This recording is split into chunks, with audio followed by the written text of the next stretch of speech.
Está visitándonos Gonzalo Sanservino. Con él hablamos varias veces. Él es delegado de ATE o integrante de la Junta Interna de ATE, sí. CONICET. Y con él, bueno, desde que comenzó un poco a complejizarse y avanzar sobre el CONICET, los ajustes del gobierno de Javier Milei, empezamos a hablar sistemáticamente también. Y están Posadas. Gonzalo, muy buenas tardes. Gracias por la visita. Buenas tardes a ambos y bueno, qué bueno conocerlos después de tantas charlas telefónicas. Finalmente nos conocemos. La verdad que un gusto, sí, acá también lo que hay. Tenemos una anécdota muy linda hace muchos años estábamos en el 7º piso allá en la Facultad de Ciencias Exactas, donde funcionaba antes la radio, y viene una señora, así muy elegante, y pregunta por uno de nosotros, y soy yo. No, me dijo. Evidentemente la relación que había establecido con la voz no era la que podía establecer con el cuerpo. Así que bueno, esas cosas. ¿Quién eras no para tengo contradecirle? Ni idea. Bueno, Gonzalo, además de tu actividad sindical, ayer hubo una charla en la Facultad de Humanidades y Ciencias Sociales con la presencia de Leandro Sánchez de UTEN, CTA. Y hoy hay otra charla que ya nos va a anticipar, presentando un poco este texto, Argentina 2050, una vía socialista posible. Pero bueno, contanos un poco de tu agenda acá en Misiones. Bueno, vengo con una agenda no tan vinculada a mi actividad sindical de CONICET, aunque sí, un poco sí, sino también por el partido político en el que milito, que es Vía Socialista, que tenemos acá un desarrollo en la provincia, en frentes sindicales, estudiantiles. Entonces, bueno, surgió la posibilidad de venir y poder organizar algunas charlas y algunas reuniones, así que ayer, bueno, estuvimos con Leandro Sánchez debatiendo un poco sobre la perspectiva para los trabajadores frente al gobierno de Milei, una charla que estuvo súper interesante. La verdad que Leandro no lo conocía, pero la verdad que un gusto poder discutir, intercambiar ideas desde distintas perspectivas, pero bueno, con el enemigo común que es este gobierno que nos está pasando por arriba a los trabajadores. Y hoy vamos a estar de vuelta en la Facultad de Humanidades a las 19 horas, ya en una charla más política, presentando lo que es, bueno, el libro este que les traje, Argentina 2050, presentando y debatiendo también una alternativa política que es algo que urge también, porque hay un punto en el cual, bueno, por un lado tenemos que organizar la lucha y organizar a los trabajadores para enfrentar las políticas de Milei, pero también hay un punto en que hace bastante que nos venimos preguntando desde lo que se suele denominar el campo popular, bueno, ¿y después de Milei qué? Porque el gobierno de Milei está muy claro que nada de lo que está haciendo va a mejorar la vida de los trabajadores. O sea, no hay ninguna perspectiva de que esto mejore, sino al contrario. Y ese idilio de cierto sector de la clase obrera muy desilusionado con las experiencias políticas anteriores, en donde Milei claramente tiene un apoyo, eso se va a caer.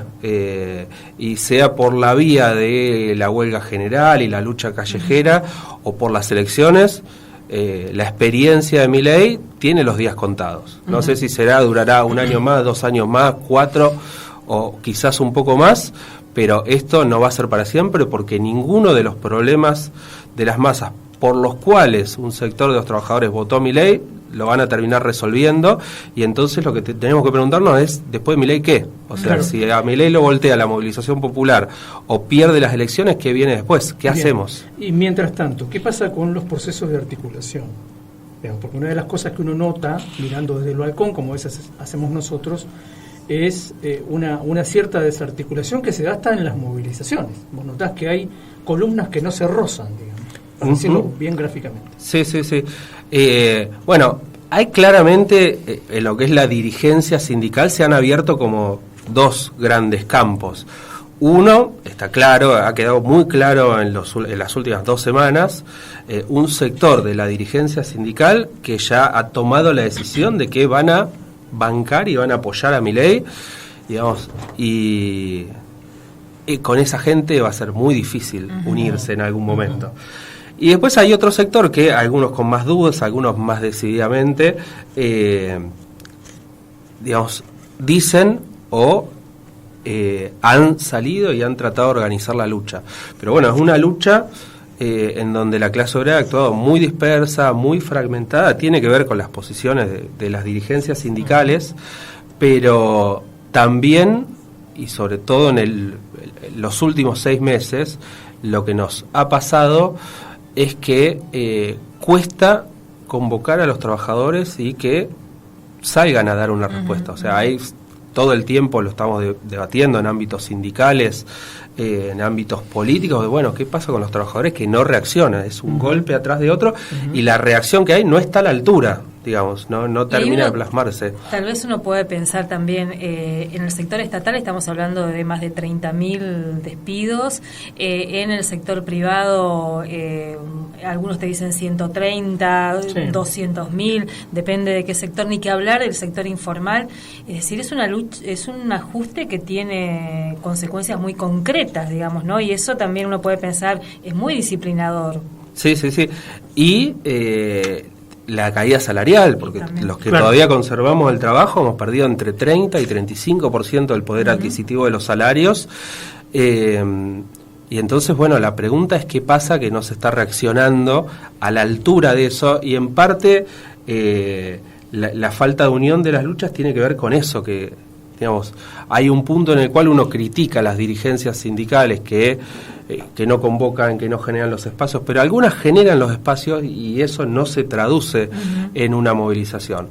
Ahí se habla de muchos factores. El miedo o ciertas políticas son muy disciplinadoras, son importantes. En el sector estatal tenemos a todo el sector administrativo contratado, precarizado desde hace muchísimos años, que pasaron de renovar contratos cada 12 meses a cada 3 meses, y es cada 3 meses enfrentarte a la posibilidad de perder el laburo, y si voy a la huelga, y si hago tal cosa.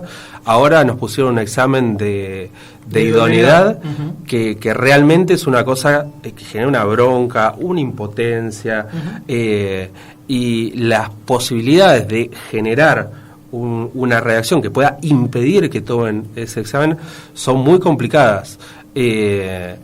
Y ahí me parece que, por un lado, hay un factor, el factor de miedo está, sobre todo en algunos sectores, también hay un elemento de desmoralización, digamos, de ver durante varios meses que las luchas no terminan llevando, o sea, no terminamos nunca de pararle la mano al gobierno, salvo cosas muy puntuales, por ejemplo, Hospital Bonaparte. Y después... Fíjate, ahí quería decir, estábamos haciendo un comentario acá, viendo por ahí una tabla que se publicó hace poquito. Y como para relativizar un poco algunas cosas, ¿no? Veíamos, por un lado, el crecimiento escasísimo, pero crecimiento al fin, de los salarios dentro de la universidad en términos generales, comparado en el mismo periodo de tiempo con lo que ha pasado en CONICET, donde el crecimiento salarial es prácticamente nulo, no hay aumentos desde enero hasta esta parte en muchísimos casos. Entonces ahí lo decíamos un poco ayer, claramente se responde desde el gobierno a cuentagotas y siempre por debajo de lo necesario, cada vez que hay manifestación, cada vez que hay protesta, cada vez que hay reclamo concreto puesto en la calle, digamos. O sea, ahí me parece que más allá de las dimensiones que tiene la universidad por un lado, el CONICET por el otro, a nivel de volumen, la lucha sigue siendo la única respuesta posible, me da la impresión. Absolutamente. Y está claro, bueno, con el tema de la universidad, con el tema del Hospital Bonaparte, o sea, cuando se logra articular una lucha que esté a la altura del desafío que nos plantea el gobierno de Milei, no es que se consiguen triunfos inapelables, pero por lo menos se pone un límite al avance de lo que hace Milei. Pero bueno, hay este elemento de desgaste, de desmovilización, que es muy fuerte, y nosotros creemos que también tiene que ver con ciertos límites de la acción sindical. O sea, la acción sindical frente a un gobierno que te abre 200 millones de frentes de conflictos. Lo charlábamos ayer en la charla que tuvimos con Leandro Sánchez, de las luchas muy importantes que se dieron, que también fueron muy efectivas acá en la provincia de Misiones, la lucha docente, la lucha de la salud, que terminaron generando pequeño triunfo, o sea, hubo un aumento de los salarios docentes importante a partir de esa lucha. Ahora, esa lucha es muy difícil de sostener de manera permanente, porque la gente tiene que laburar, porque la gente tiene familia, porque no podés estar en la ruta un año entero sosteniendo eso. Entonces, cuando se consigue el triunfo, y la lucha después afloja y el gobierno vuelve a avanzar. Y ahora acá en Misiones tenemos, por un lado, que ya los sueldos docentes van perdiendo eso que ganaron porque los aumentos están por debajo de la inflación. Y después un avance de la criminalización muy fuerte del gobierno. Y en ese sentido lo que nosotros planteamos ayer en la charla, y hoy vamos a seguir charlando a las 19 horas ahí en la Facultad de Humanidades, es que hay un punto en que también hay un límite a la lucha sindical, o sea que hay un punto en que los trabajadores tienen que empezar a pensar en la política, o sea, empezar a pensar en un proyecto político propio, porque la lucha salarial en un país como la Argentina, donde si te dormís un mes, la inflación te pasó por arriba, de lo que se trata es empezar a pensar cómo los trabajadores nos hacemos con la maquinaria del Estado para cambiar la situación de raíz. Y un poco es alguna de estas cosas que traíamos para charlar hoy. ¿Y cómo resumirías esto que aparece en el libro, y supongo que se va a discutir un poco en la charla, esta vía socialista, que le ponen ustedes vía socialista posible? ¿Qué significa eso? A ver, la propuesta de esta política que traemos, que es el programa de Vía Socialista, partido que está buscando la personería electoral para presentarse a elecciones, así que también es un buen momento para que quienes estén interesados puedan darnos la adhesión y la afiliación que necesitamos para poder presentarnos. Nuestra propuesta, digamos, el primer punto es que la Argentina necesita crecer, o sea, necesita una economía pujante. No podemos seguir con políticas y con gobiernos que apuestan a distribuir una riqueza que no hay. Está claro que el mercado no va a resolver los problemas de los trabajadores. Está claro que las políticas de Milei tienen patas cortas porque a la larga la gente se da cuenta que el mercado no le resuelve los problemas, que el mercado lo que hace es dejar librado la reproducción de la vida al interés empresario, que es la ganancia, no es que los trabajadores estén bien. El mercado no nos va a resolver los problemas. Pero por otro lado, ahí podemos tener un consenso en la necesidad de la presencia del Estado, en la necesidad de políticas estatales, en la necesidad de el protagonismo de los trabajadores en ese proceso. Ahora, hay un punto en el que hay que discutir qué Estado, para qué, hacia dónde, qué es lo que tiene que hacer, y nosotros creemos que un punto central es que el Estado tiene que ser el motor de desarrollo de la economía. No podemos seguir con una economía estancada, que con una industria que no es capaz de exportar, que queda reducida al mercado interno. O sea, la propuesta que traemos es pensar cómo hacer para que la Argentina se convierta en un país rico, próspero, y que eso nos dé para repartir algo más que la miseria que suele ser lo que reparten gobiernos que no han resuelto los problemas económicos. Es una propuesta de desarrollo y es una propuesta socialista porque creemos que esa propuesta de desarrollo, un Estado que deje de ser el que marca los marcos de juego a empresas que tienen que ser las que producen la riqueza, y que sea el Estado el productor de la riqueza, que sea el Estado a través de empresas estatales productor de la riqueza, no se puede hacer en los marcos de un sistema capitalista, por eso es una propuesta de desarrollo socialista. Hay un contexto mundial que me parece que es interesante que también lo metamos en el cóctel, que tiene que ver con un fenómeno de los últimos 10 años, ¿no? La aparición de estas mega empresas. Hay 8 tipos que tienen más plata que el 60% de la población del planeta. Hay uno de ellos que se toma un cohete y se va a dar una vuelta por la luna y baja de nuevo. O sea, ese es el nivel de obscenidad de esas riquezas, ¿no? Y estos no son actores ni neutrales, sino pensar en Brasil y lo que Elon Musk ha significado para el gobierno de Lula en los últimos tiempos. Entonces, y lo que puede significar y lo que puede seguir significando, claramente, ¿no? ¿Cómo analizan ese elemento dentro del contexto? Bueno, claramente una propuesta de este tipo sería una isla, digamos, en un mar muy hostil a esto. Pero un mar que está muy revuelto, digamos. El escenario internacional, otra de las novedades del escenario internacional en los últimos 20 años, es el ascenso de China con un perfil completamente, sin dejar de ser un país capitalista. China es un país capitalista, pero con un perfil completamente diferente al de su rival en el escenario internacional, que es Estados Unidos. O sea, la potencia de la industria y la tecnología china está dada por las empresas estatales, o sea, es el Estado el que está detrás de cada una de las empresas chinas, Huawei y todas las que vemos, que van inundando mercados, algunas completamente desconocidas. Por ejemplo, ahora Techint está a las puteadas, perdón por la palabra, con el gobierno, porque el gobierno se empieza a acercar a China. ¿Y cuál es el peligro que ve Techint? El acero chino. El acero chino, entra el acero chino acá y va a América Latina, no solo a la Argentina, y barre con el mercado de Techint. Ahí hay un escenario internacional en el cual, digamos, la Argentina puede jugar un juego en el que, bueno, digamos, podemos tener muchos aliados para muchas cosas, recibir ayuda de lugares menos esperados, pero lo que hace falta, más allá de ese escenario internacional, que seguramente va a ser hostil a cualquier proyecto de desarrollo autónomo socialista, es qué es lo que hacemos nosotros acá. Después veremos con qué nos tiran y cómo nos amacamos en un escenario donde la rivalidad, digamos, que no sea un mundo unipolar, sino un mundo multipolar, abre un escenario en el cual, bueno, el enemigo de mi enemigo puede llegar a ser un aliado circunstancial. Pero más allá de eso, de lo que se trata primero es de que haya un proyecto en la Argentina que permite una senda de desarrollo para transformar la Argentina. Lo que está claro es que no podemos seguir como estamos viviendo, que ni el mercado ni políticas de distribucionistas, mercado internistas que han marcado claramente su límite nos van a resolver los problemas, porque hace 70 años que la Argentina viene.